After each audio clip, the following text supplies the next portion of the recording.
La sorcellerie ou le sorcier, il est habité par un esprit qu'on appelle la sorcellerie, où il est possédé par des démons qu'on appelle les démons de la sorcellerie.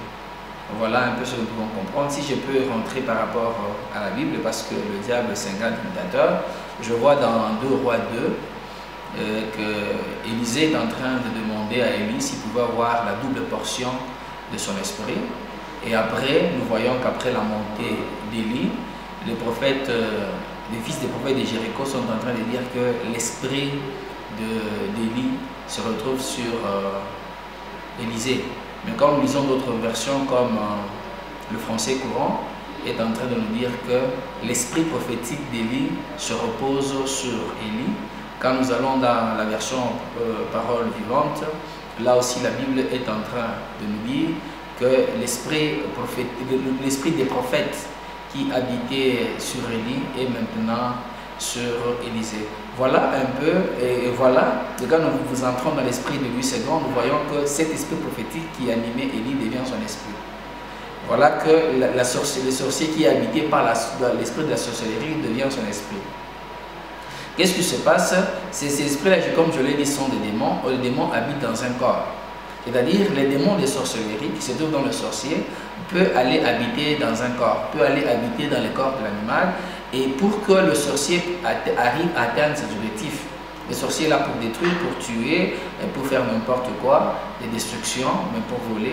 Et voilà pourquoi le sorcier, il peut maintenant prendre son esprit-là, des sorcelleries, et faire entrer dans l'animal, comme Christ aussi avait permis en sorte que les esprits quittent le procédé de Gadara pour aller dans le cochon. Donc ça peut se faire comme ça. Donc les démons peuvent sortir d'un corps vers un autre sous l'instigation d'un esprit supérieur.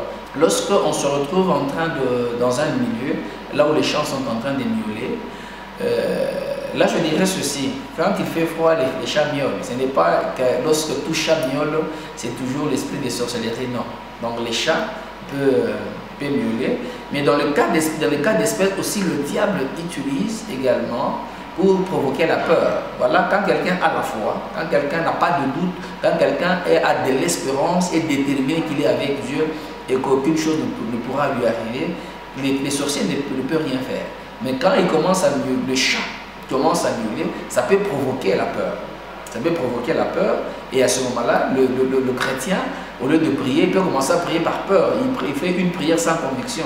Ou quand on commence à prier sans conviction, c'est un péché. Voilà que ce sont des stratégies que le diable utilise pour provoquer la terreur, la peur, en sorte que les chrétiens ne soient pas dans un bon état afin de prier. Et c'est que nous pouvons juste dire aux sorciers, s'il trouve qu'il est dans un environnement qui a des sorciers, et bon, chrétien, s'il trouve que dans un environnement qui a des sorciers, tout ce que moi je peux dire, c'est quoi? Le diable, il a ses éléments partout. Il a sa mission de tuer, de détruire et même de voler. Donc, aussi longtemps que nous sommes sur la terre, même si Dieu ne te révèle pas, il ne révèle pas à une personne que tu as un combat, nous devons savoir que le combat est permanent. Il est là. Le diable ne peut pas nous laisser, il est là. Mais tout ce que nous devons savoir, que nous sommes plus que vainqueurs. Nous devons avoir la foi que quelle que soit l'attaque du diable, nous sommes plus que vainqueurs. Et la bonne appréhension que nous devons avoir, Dieu nous a créés, nous hommes, pour dominer sur les animaux. C'est nous qui avons donné le nom aux animaux comme signe de domination. Mais si le sorcier que Dieu a créé comme un homme se transforme, il va pour mener sa mission, il prend son esprit, il le place dans un animal, il s'est réduit. Et à ce moment-là, nous avons le pouvoir de dominer sur lui. Voilà pourquoi l'homme doit comprendre que n'importe quel animal qui se retrouve sur la terre, l'homme est supérieur. L'homme a de l'autorité. Dieu a créé l'homme pour dominer.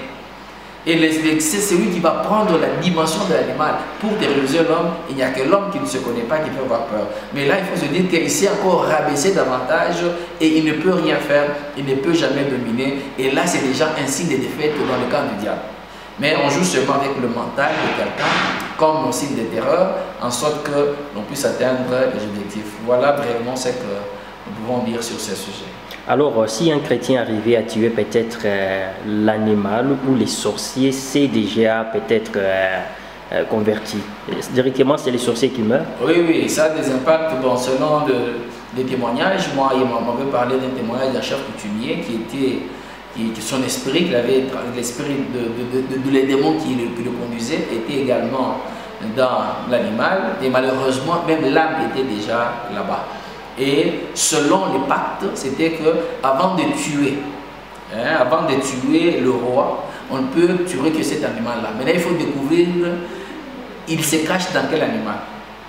Et il y a un de ses petits frères qui cherchait aussi à être roi. Il avait suivi la personne, la femme qui gardait les secrets, et la femme lui a dit que non, non, la vie de ton frère est cachée dans tel animal. Et quand on a tué cet animal-là, et après on a appris que le monsieur a connu un accident et il était mort. Voilà que c'est vraiment impropre ou manque de prudence quand on peut aller cacher sa vie dans un animal, dans quelque chose, parce qu'il suffit qu'on arrive à atteindre la chose en question là et ça sera fini. Voilà pourquoi nous les chrétiens, notre vie, nous la cachons en Christ. Soit vous cachez votre vie en Christ, là vous avez la vie éternelle, vous avez la victoire. Mais quand on va cacher la vie dans un animal, vous devenez vulnérable, vous vous abaissez et vous n'avez plus de pouvoir.